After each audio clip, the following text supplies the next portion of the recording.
ज्यांना जायचंय त्यांनी खुशाल जावं, त्यांचं भलं व्हावं हे उद्विग्न उद्गार आहेत ठाकरे सेनेचे प्रमुख उद्धव ठाकरेंचे।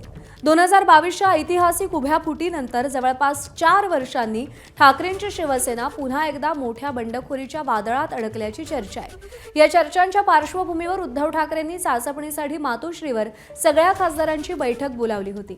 त्यामुळे दुखावलेल्या उद्धव ठाकरेंनी ज्यांना जायचंय त्यांना जबरदस्तीने हात धरून थांबवण्यात काय अर्थ असा सवाल उपस्थित करत नाराजी आणि असमर्थता व्यक्त केली।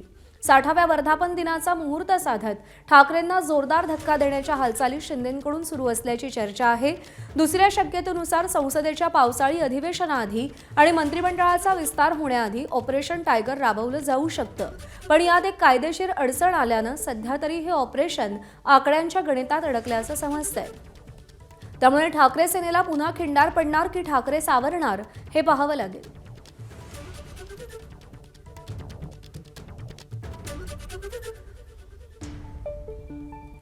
दरम्यान खासदारांच्या बैठकीत उद्धव ठाकरेंनी नेमकं काय मार्गदर्शन केलं, बैठकीत नेमकं काय झालं, ग्राफिक्सच्या माध्यमातून पाहूया।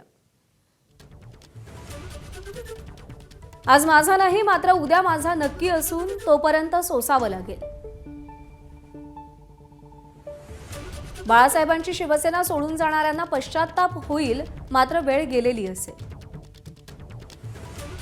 पक्षात 4 वर्षांपूर्वी मोठी फूट पडली, मी मुख्यमंत्री होतो, सगळ्यांना कळतं समजतं ते मला माहित नव्हतं का? मला कुणकुण होती मात्र मी कुणालाच बोललो नाही, त्यांच्या घोटाळ्याच्या फाईल्स तयार केल्या नाहीत।